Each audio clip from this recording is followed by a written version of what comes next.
1761년 영국의 한 작은 마을에서 윌리엄 캐리라고 하는 소년이 태어났습니다. 이 캐리는 고등학교를 졸업하고 아버지의 뜻에 따라 구두 수선공으로 일을 하고 있었습니다. 그런데 19살이 되던 어느 날 한 기도 모임에 참석을 했다가 은혜를 받고 하나님 앞에 헌신하기로 작정을 합니다. 그래서 그 이후에 열심히 신학을 공부하고 헬라어와 히브리어를 공부해서 25살에 목사 안수를 받고 영국의 한 작은 교회에서 목회를 하던 중 캐리가 32살이 되던 1792년에 인도 선교사로 가겠다고 차원을 했습니다. 그래서 인도에 오게 되었는데 인도에 도착을 하고 보니 선교할 수 있는 분위기가 아니었습니다. 왜냐하면 그 당시에는 영국의 동인도 회사라고 하는 회사가 인도를 장악하고 있었는데 이 사람들은 장사하는 데만 열심이지 선교에는 전혀 관심이 없었기 때문입니다. 그러나 캐리는 하나님 앞에 작정한 대로 이 인도에 도착해서 정말 열심히 복음을 전했습니다. 그런데 이렇게 열심히 복음을 전하면 그 사람이 하는 일에도 좋은 일이 많아야 되는데 캐리의 가정에는 그야말로 불행한 일들만 연속 이어졌습니다. 영국에서 이제 인도로 도착한 지 1년 만에 5살짜리 아들이 말라리아에 걸려서 죽습니다. 그러니까 여기에 충격을 받은 아내마저 정신분열증 환자가 되어서 몇 년 고생하다가 아내마저 죽었습니다. 그리고 인도에 온 지 7년이 지났는데 7년 동안 그렇게 열심히 복음을 전했는데 결신자가 하나도 없었습니다. 그러니 아들 죽어, 부인 죽어, 결신자는 하나도 없어. 그러니 선교를 하고 싶겠어요? 너무 고민이 되었습니다. 그런데 인도 사람들의 영혼을 사랑하는 마음은 가슴에 불타는 거예요. 그래서 이 캐리가 그 이후로 계속 전도를 합니다. 그래서 인도에 온 지 18년 만에 600명에게 세례를 베푸는 참 그런 결실을 캐리는 맺습니다.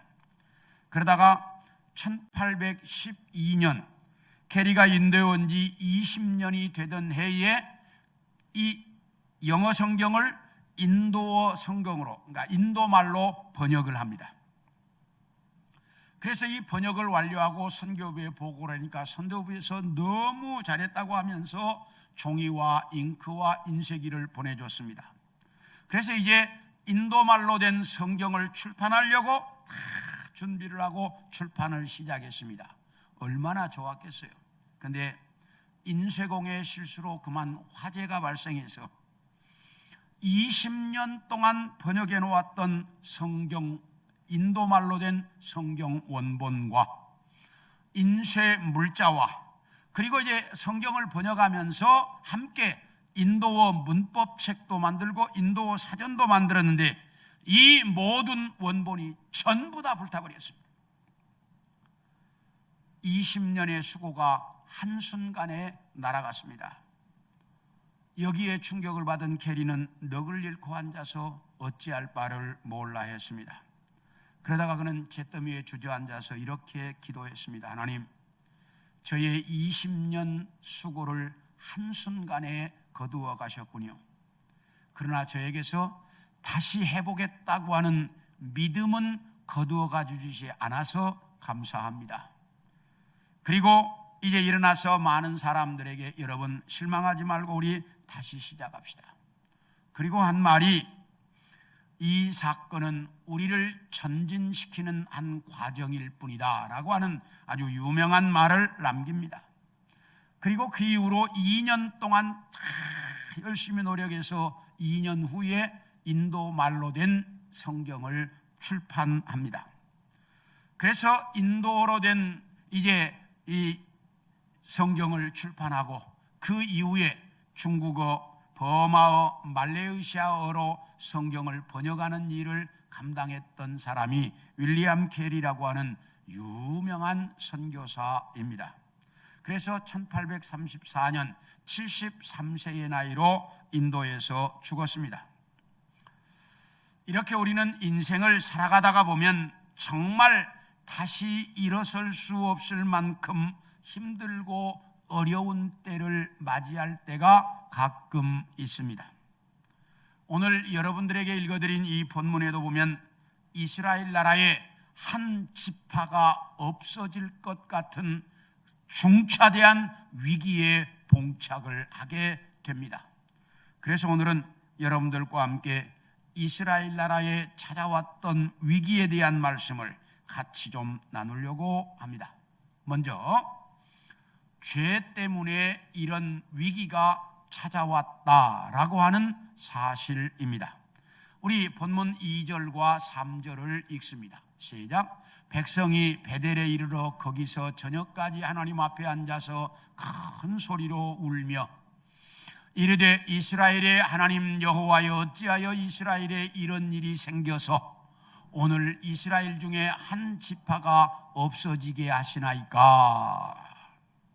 여기 보면 이스라엘 백성들이 우리 중에 한 지파가 없어지게 되었다라고 하며 큰 소리로 울고 있었다라고 오늘 본문이 기록하고 있습니다. 이스라엘 나라는 12지파로 형성되어 있는데 그 12지파 중에 한 지파가 없어지게 되었다 이 말이에요. 그러면 왜 한 지파가 없어지게 되었을까? 사사기서 19장부터 읽어야만 정확하게 그 내용을 알 수 있는데 그 사사기 19장부터의 내용을 보면 이런 내용입니다.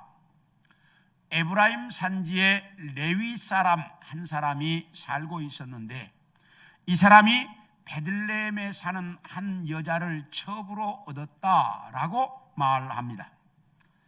에브라임 산지에서 베들레헴까지는 굉장히 먼 거리입니다. 그런데 이 먼 거리에 있는 여자를 어떻게 이 레위 사람이 첩으로 얻었을까? 그 정확한 이유는 성경이 밝히지 않고 있기 때문에 알 수 없지만 이것을 보며 우리가 짐작할 수 있는 것은 이 레위 사람이나 그 베들레헴 여자나 다 도덕적으로나 신앙적으로 옳지 않는 사람들이었다라고 하는 건 쉽게 알 수가 있습니다. 그런데 여기서 한술 더 떠서 그 첩이 또 바람이 났습니다. 바람이 났다가 남편에게 발각이 되니까 도망을 가버렸습니다. 여자들은 문제가 생기면 갈 데가 딱 한 군데 있어요. 어디? 어디예요? 친정. 친정. 여자들은 문제가 생기면 꼭 도망가는 데가 친정이거든요. 이 여자도 남편에게 발각이 되니까 친정으로 도망을 가버렸습니다. 그래서 이 레위 사람이 기다리고 있는데 친정으로 도망가서 안 오는 거예요. 그러면 하나님께서 레위 사람인 내가 첩을 얻어서 잘못돼서 깨달으라고 이런 순간을 주신 모양이다 이렇게 생각하고 가정으로 돌아갔어야지요. 그런데 이 어리석은 레위 사람은 그걸 깨닫지 못하고 그 첩을 데려오겠다고 첩의 집으로 찾아갔습니다. 첩의 집으로 찾아가니까 그 장인이 얼마나 극진하게 대접을 하는지, 이게 뭐 가진 부모? 딸 가진 부모의 모습이라. 딸이 잘못하면 다 누가 잘못한 건 줄 알고 자기가 잘못한 건 줄 알고 그냥 그 레위 사람에게 극진하게 대접을 합니다. 그래서 5일 동안 대접을 잘 받고 그 첩을 데리고 이제 다시 집으로 돌아옵니다. 돌아오는 길에 여부스라고 하는 지역을 지나게 되었는데 날이 어두워져 갑니다. 그러니까 종이 이렇게 이야기합니다. 주인님, 날이 어두워져 가는데 오늘 여부스에서 하룻밤 묵어가지요. 그러니까 이 레위 사람이 이 여부스는 이방 사람들이 사는 마을이야. 그러니 여기서 머물지 말고 조금만 더 가면 기브아라고 하는 마을이 있는데 거기는 베냐민 사람들이 사는 마을이니까 거기 가서 하룻밤 묵어가자. 이래가지고 이제 이렇게 여부스를 지나서 기브아에 도착을 했습니다. 기브아에 도착을 하자 이제 레위 사람이 첩과 종과 함께 마을 중앙에 정자에 앉아 있었습니다. 왜냐하면 이스라엘 사람들은 마을을 만들면 마을 중앙에다가 정자 같은 걸 만들어 놓습니다. 그게 다 마을마다 그렇게 됐어요. 왜냐?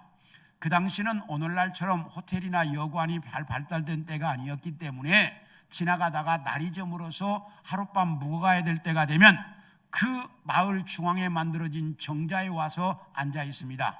그러면 그 마을 사람 중에서 맨 처음 본 사람이 데리고 가서 자기 집에서 하룻밤 묵어갈 수 있도록 대접하게 되어 있는 게 이스라엘 백성들의 이제 습관, 풍습이었습니다. 그래서 이 레위 사람도 이 기브아라고 하는 마을에 도착을 해서 마을 중앙에 있는 정자에 앉아서 누가 자기들을 데리고 가서 하룻밤 묵어가게 해주리라 생각하고 앉아 있습니다. 그런데 아무도 같이 가자고는 사람이 없습니다. 그래서 초조하게 앉아 있는데 밭에 가서 이 일을 하고 늦게 돌아오던 한 노인이 이 모습을 보고 이 레위 사람에게 여보시오, 우리 집에 가서 하룻밤 묵어갑시다. 그리고 그 레위 사람과 첩과 종을 데리고 갔습니다. 그래서 그 노인의 집에서 저녁을 잘 대접받고 밤을 하룻밤 쉬려고 하는데 갑자기 밤중인데 동네 바깥이 시끌시끌하더니 동네에 불량배들이 몰려와가지고 문을 부서질 듯이 두드립니다. 그러니까 주인이 나갔습니다. 웬일이냐고. 그러니까 오늘 당신 집에 저 외부 사람 한 사람 왔죠? 왔다고. 그 사람 내놓으라고 이러는 거예요. 이 불량배들이. 그러니까 아니 우리 집에 온 손님인데 왜 내놓으라고 하냐? 찬만 말고 내놓으라고. 아니, 왜 내놓으라고 그러냐? 우리가 그와 동성연애를 좀 해야 되겠다. 이러면서 내놓으라는 거예요. 그러니까 이 주인이 절대로 그럴 수 없다. 당신들 왜 그렇게 나쁜 짓을 하려고 하느냐? 그러면서 말렸지만 이 사람들이 말을 듣지 않습니다. 그러니까 그 레위 사람이 자기의 첩을 내주고는 문을 닫아버렸습니다. 그런데 그날 밤에 이 불량배들이 그 레위 사람의 첩을 데리고 가서 무슨 일을 저질렀는지는 모르는데 아침에 그 첩이 죽어서 그 문 앞에 누워 있습니다. 이 마을이 이스라엘 사람들 베냐민 지파가 사는 마을입니다. 그런데 불량배들이 와서 동성연애를 하겠다고 외치는 것이나 그 첩을 밤중에 어떻게 해서 그 다음 날 아침에 죽게 만들었는지, 그리고 또 이 레위 사람은 지 혼자 살겠다고 첩을 내주는지, 이 모든 걸 봐도 이 이스라엘 사람들로서는 있을 수 없는, 하나님의 사람들로서는 있을 수 없는 일들이 이 마을에서 벌어졌습니다. 그 다음 날 아침에 첩이 죽은 것을 확인한 이 레위 사람이 자기의 나귀에다가 그 첩의 시체를 싣고 집으로 돌아왔습니다. 집으로 돌아와서 첩의 시체를 11토막을 내가지고, 그리고 한 토막씩, 한 지파에 한 토막씩 11지파에게 보냈습니다. 이게 토막살인 사건이 성경에도 나온다니까, 제일 먼저. 이래가지고 시체 한 토막씩을, 한 지파에 한 토막씩을 보냈습니다. 그러니까 그 토막을 받은 이스라엘의 11지파가 분노가 충천해가지고 어떻게 하나님을 믿는 백성들 사이에 이런 일이 벌어질 수 있냐, 이래가지고 각 지파가 군대를 소집해가지고 미스바에 모였습니다. 이때 모인 군대의 수가 40만 명이면서, 우리나라가 60만 군대라고 하니까 40만, 어마어마한 수가 군대가 딱 모여있어요. 그래서 그 시체 토막을 보낸 레위 사람을 불러가지고 어떻게 된 거냐?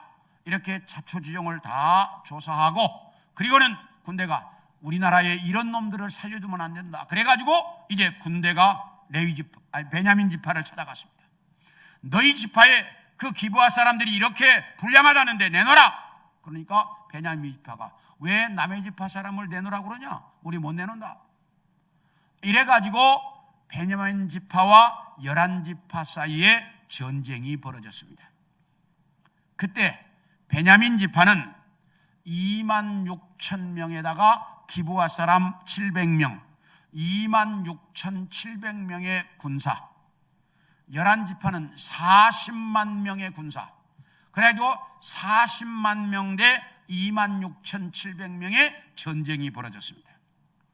처음에는 베냐민 지파가 이기는 것 같더니 베냐민 지파는 완벽하게 망해서 600명만 광야로 도망가서 살았고 그 나머지는 다 죽었습니다. 그러니까 승리한 11지파 40만 군대가 베냐민 지파가 살고 있는 성으로 찾아가 가지고 베냐민 지파의 사람은 하나도 안 남겨놓고 다 죽여버렸습니다. 그리고 베냐민 지파가 살고 있는 성을 다 불태워버렸어요. 성도 하나도 없어져 버렸어요. 광야로 도망한 600명의 남자들만 살아있습니다. 이렇게 11지파가 완벽하게 승리를 했는데 전쟁이 끝나고 정신 차리고 보니 이게 큰일 난 거예요. 왜? 베냐민 지파 한 지파가 완전히 없어지게 된 거예요. 왜냐하면 지금 베냐민 지파 나머지는 다 죽어서 없고 600명만 광야로 도망갔는데 이 600명은 결혼할 수 있는 길이 없어졌어요. 왜? 이스라엘의 11지파가 우리 딸들을 절대로 안 주겠다고 하나님 앞에 맹세했기 때문에 자기 딸들을 줄 수 없어. 베냐민 지파는 남자만 600명 살았지 하나도 없어. 이스라엘 백성들은 이방 여자와는 결혼할 수 없어. 그러니 이 600명만 죽으면 베냐민 지파는 뭐 하는 거예요? 완전히 없어지게 된 거예요.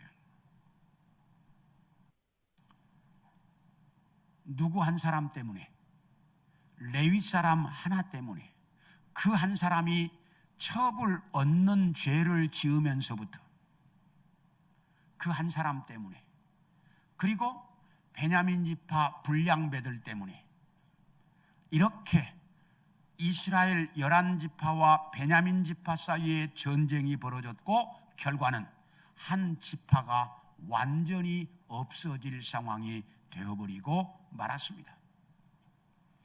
그 한두 사람의 죄 때문에 이런 결과가 왔다는 사실입니다.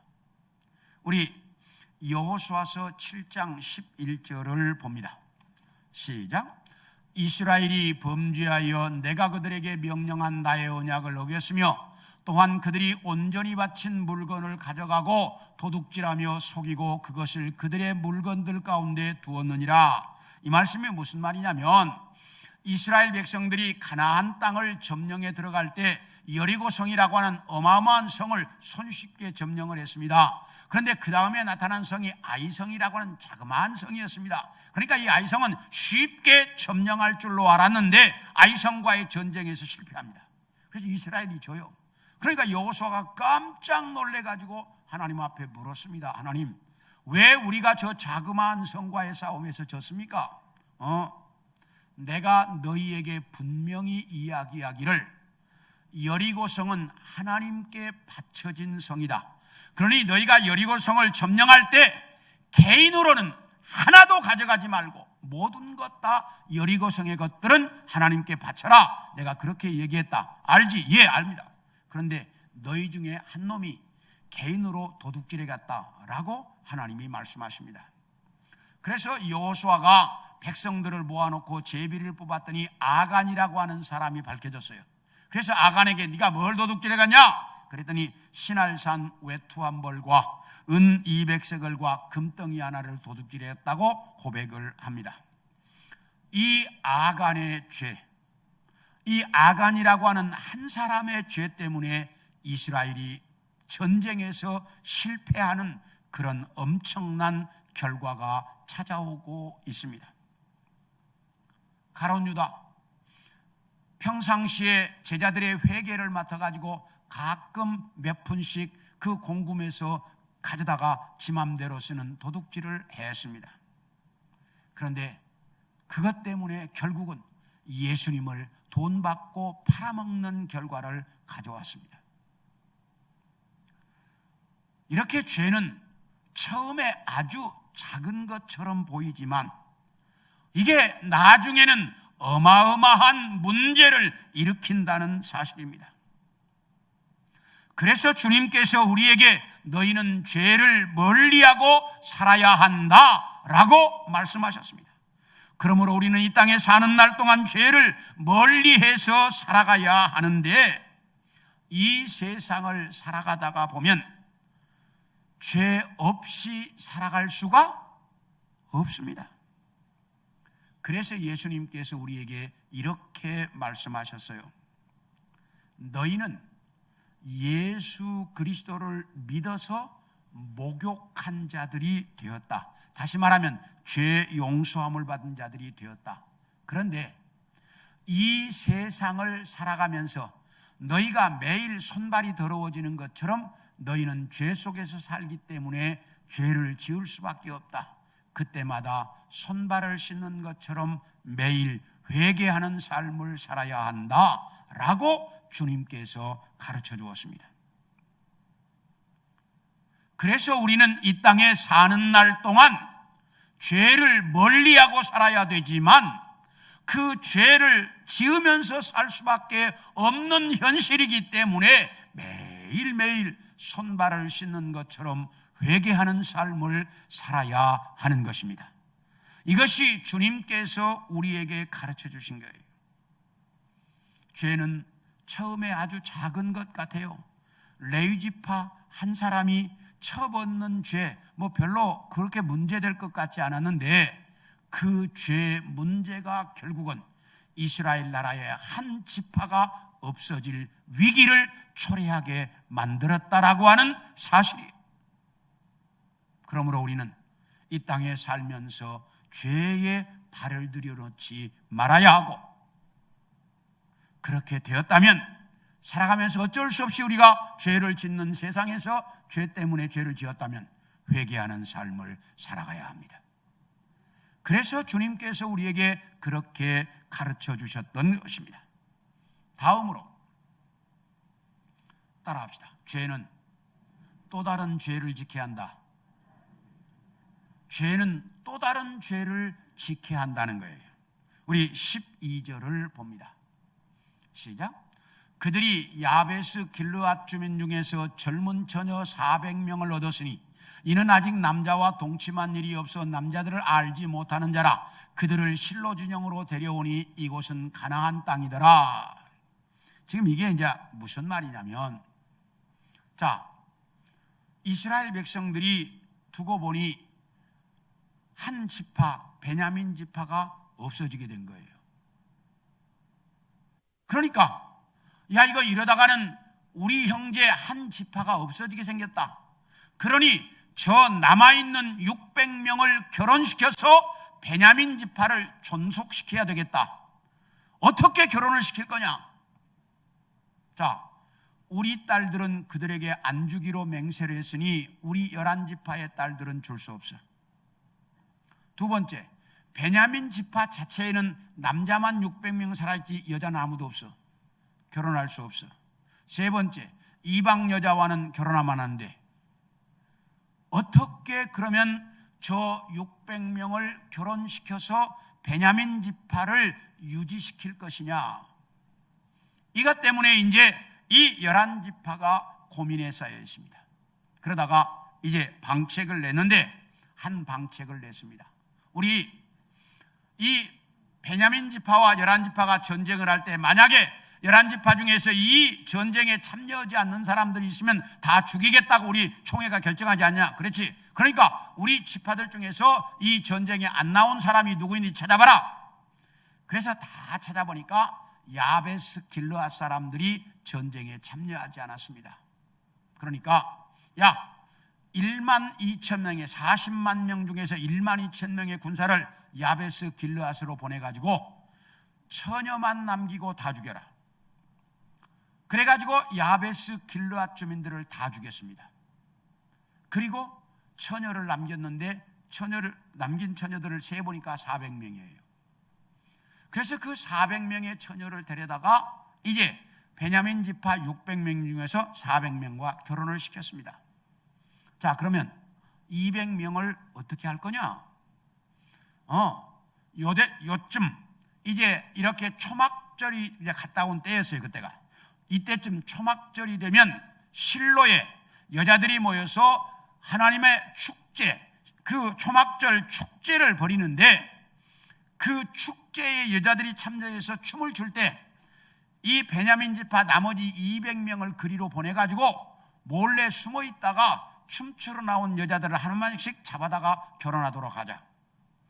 이래가지고 200명을 결혼을 시켰습니다. 그래서 600명을 다 결혼시켜가지고 베냐민 지파가 이어지도록 만들었습니다. 그런데 이 과정에서 보면, 자, 누가 베냐민 지파 다 죽였습니까? 이스라엘 11지파 지네들이 다 죽였잖아. 그리고 누가 하나님 앞에 맹세했습니까? 우리 딸 안 주겠다고. 자기들이 맹세했잖아. 그러니까 지금 이런 문제를 만들어 놓은 당사자가 누구예요? 11지파 자기들이지. 그래 놓고 그 문제를 해결하겠다고 야베스 길르앗 주민들을 다 죽였습니다. 얼마나 비극입니까? 그것도 모자라서 실로에 하나님의 축제를 즐기겠다고 춤추러 나온 여자들을 강제로 200명을 잡아다가 결혼시키는 이런 비극이 벌어지고 말았습니다. 왜요? 자기들이 저질러 놓은 죄를 해결하려고 하다 보니 이렇게 또 다른 죄를 짓고 있다라고 하는 사실입니다. 이것이 죄의 특성입니다. 한 번 죄를 지으면 그 죄 때문에 또 다른 죄를 짓게 된다는 거예요. 우리 사무엘하 11장 15절을 봅니다. 시작.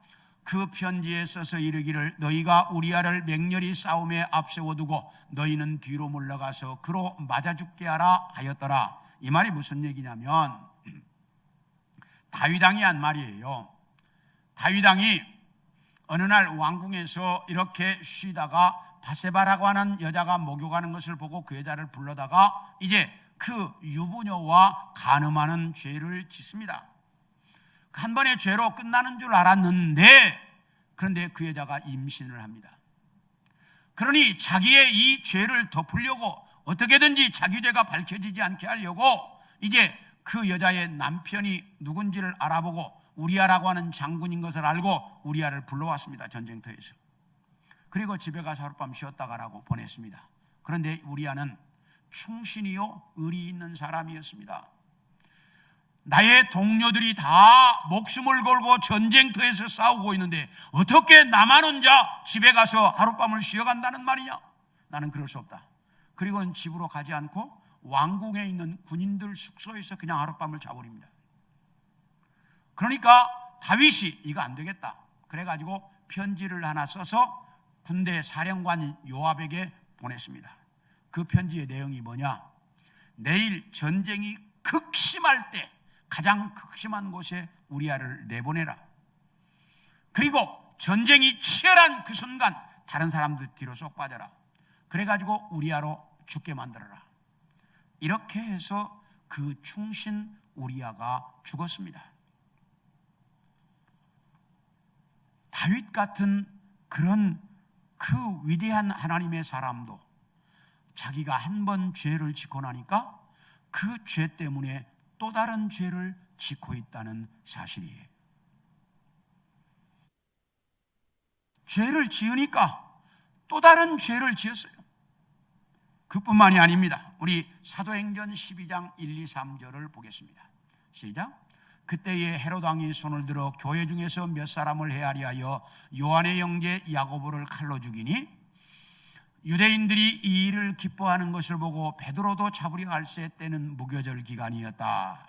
이 말이 무슨 말이냐면 초대교회 시절에 성령을 받은 그 예수님의 제자들이 복음을 전하니까 어마어마한 이적들이 나타나고 수천 명씩이 예수를 믿게 되니까 이것을 질투한 유대인들이 어떻게 하면 저놈들을 없앨까 이러면서 고민을 하고 있는데 이것을 눈치챈 헤롯 임금이 그 예수님의 제자 중에 하나인 야고보를 잡아다가 죽여버렸습니다.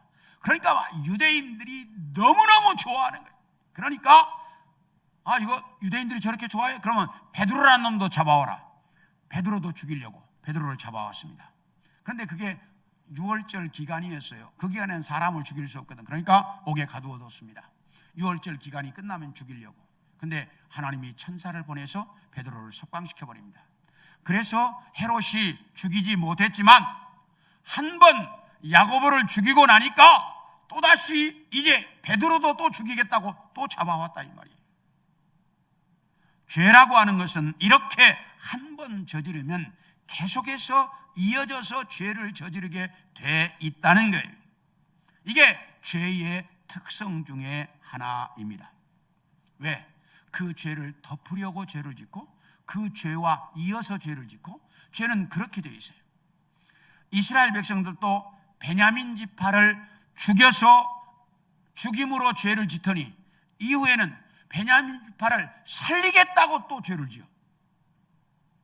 이게 죄의 문제라 이 말이에요. 우리들도 마찬가지예요.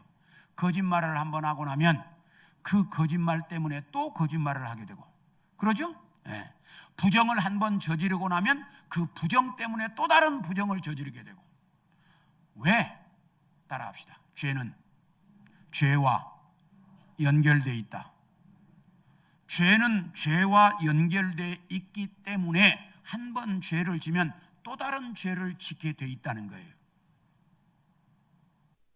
그래서 이 이스라엘 백성들도 계속해서 죄를, 그래서 하나님께서 우리에게 너희가 죄를 가까이 하지 말고 죄를 짓지 마라. 왜? 한 번 죄를 지으면 계속해서 죄를 지을 수밖에 없고 그 죄에서 빠져나오기가 그렇게 힘들다. 그러니 죄에 빠지지 마라. 죄를 짓지 마라. 이렇게 말씀하셨어요. 죄라고 하는 것은 죄와 연결되어 있어서 한 번 빠지면 그렇게 빠져나오기가 쉽지 않기 때문이에요. 자, 그렇다면 이스라엘 백성들은 왜 이런 죄를 짓게 되었을까? 자, 25절을 봅니다. 시작. 그때에 이스라엘의 왕이 없으므로 사람이 각기 자기의 소견에 옳은 대로 행하였더라. 여기 보면 그 당시에 이스라엘 나라는 지도자인 왕이 없다가 보니 사람들이 각자가 자기 생각에 옳다고 판단되는 대로 행동했다라고 말합니다. 사사시대의 가장 큰 문제가 뭐냐? 각자가 자기가 옳다고 판단되는 대로 살았다라고 하는 겁니다. 자, 한번 내용을 보겠습니다. 오늘 레위 사람이, 자, 레위 사람이라고 하면 뭐에 근거해서 살아야 되는 사람입니까? 율법의 근거에서 살아야 되는 게 레위 사람이에요. 그런데 자, 레위 사람이 첩을 얻었어. 그 첩이 바람나서 친정으로 가니까 또 뭐하러 갔어? 데리러 갔어. 기부와 불량배들이 자기를 죽이겠다고 쫓아오니까 누구를 내줬어? 첩을 내줬어. 첩이 죽으니까 11토막을 내서 각 지파에게 보냈어. 이 모든 게 다 누구 생각대로? 자기 생각대로. 하나도 율법에 근거해서 행동한 것이 없어요. 율법대로 살아야 할 레위 사람이 하나도 율법대로 살지 아니하고 전부가 다 자기 판단에 옳다고 생각하는 대로 자기 생각대로. 그런가 하면 이스라엘 11지파도 마찬가지예요. 자, 그 토막을 받고 미스바에 모였으면 레위 사람의 이야기를 들었으면 누구의 이야기도 들어야 돼요? 베냐민 지파 기브아 사람들의 이야기도 들어야 되죠. 근데 그 사람들의 얘기는 하나도 안 들어. 그리고 자기들 판단대로 그 기브아 사람들을 죽이겠다 딱 이렇게 결정해. 그리고 쫓아가서 베냐민 지파에게 우리가 내놔라, 죽이겠다. 안 내놓으니까 죽여. 이게 전혀 성경적이지도 않고 하나님의 말씀을 주신 율법적이지도 않아요. 다 누구 생각대로, 자기 생각대로 살아. 그 결과가 한 지파가 없어질 위기에 처했습니다. 베냐민 지파 사람들도 마찬가지예요. 11지파가 쫓아왔으면 자기 지파의 그 기브아 사람들이 뭘 잘못했는지 아닌지 알아봐야지. 무조건 우리 지파니까 못 내줘 이래가지고 전쟁 벌였다가 다 죽을 뻔했다. 그러니까 레위 지파 사람이나 11지파나 베냐민 지파나 모두가 다 자기들 생각이 옳다고 판단되는 대로 행동한 결과가 나라가 한 지파가 없어질 위기를 자초했습니다. 이렇게 우리는 우리 생각대로 살면, 내 생각이 옳다고 판단되는 대로 내가 행동하고 살면 그 결과는 다 잘 될 줄로 알아요. 그런데 내 생각대로 살면 이스라엘 백성들처럼 엄청난 위기를 맞이한다는 사실입니다. 왜냐하면 인간의 생각에는 한계가 있기 때문입니다. 인간의 생각, 인간의 판단은 잘못될 수도 있고 근시안적이기도 하고 내일을 알 수 없기 때문이에요. 우리는 내일을 알아요, 몰라요? 몰라요. 그렇기 때문에 내 생각, 내 판단은 절대로 옳은 것이 아니라는 사실입니다. 그런데 우리들이 살아가는 모습을 보면 다 자기 생각이 옳다고 생각하는 대로 판단하고 살아가고 있다는 거예요. 그래요, 안 그래요? 왜 대답이 없어요? 그래요, 안 그래요? 네, 다 내 생각이 옳다고 판단하고 내 생각대로 살아간다는 거예요. 잘 들으세요. 그런데 내 생각은 전부가 다 잘못될 수도 있다는 거예요. 이걸 분명하게 알아야 돼요. 내 생각이 다 옳다고 판단을 하지만 그 내가 옳다고 판단한 것이 전부가 다 잘못될 수도 있다는 거예요. 왜? 내 생각은, 인간의 생각은 한계가 있기 때문이에요. 그러므로 우리는 이 땅에서 살아갈 때, 자, 저를 따라서 하세요. 하나님의 말씀에 근거해서 믿음으로 생각하고 기도하며 결정해라. 이게 이제 우리 믿음의 사람들이 결정하고 생각하고 살아가는 방법이에요. 언제나 어디에 근거해서? 말씀에 근거해서. 말씀에 근거해서 무엇으로 생각하고? 믿음으로 생각하고 뭐하며 결정하고? 기도하며 결정해라. 그런데 우리는 다 내 생각이 옳다고 판단하는 대로 살아요. 그렇게 살면 이스라엘 백성들이 통곡하며 가슴을 치고 후회했던 것처럼 우리 인생에 후회할 날이 온다. 가슴을 치고 통곡하는 이스라엘 백성들처럼 내 생각이 옳은 대로, 내 생각대로 결정하고 살면 그럴 순간이 온다는 거예요. 그러므로 내가 옳다고 판단되는 대로 살지 말고 언제나 말씀에 근거해서 믿음으로 생각하고, 이 생각을 언제나 믿음에 근거해서 해야 돼. 믿음으로 생각하고 그 다음에 기도하면서 결정해라. 이렇게 살아야만 우리는 후회하는 인생을 안 살 수 있습니다. 사랑하는 성도 여러분, 저는 우리 성도들이 정말 여러분의 인생이 후회하는 것이 아니라 늘 기쁘고 감사한 삶이 되기를 소원합니다. 그렇게 살려고 하면 말씀에 근거해서 믿음으로 생각하고 기도하며 결정해야 돼. 그래야 우리는 후회하지 않을 수 있어요. 이 이스라엘 백성들, 이스라엘의 모습을 보세요. 이제 원하기는 우리 성도들 모두가 다 이렇게 말씀에 근거해서 믿음으로 생각하고 기도하며 결정해서 여러분의 인생은 후회하는 것이 아니라 늘 감사하고 기뻐할 수 있는 순간들이 이어질 수 있기를 축원합니다.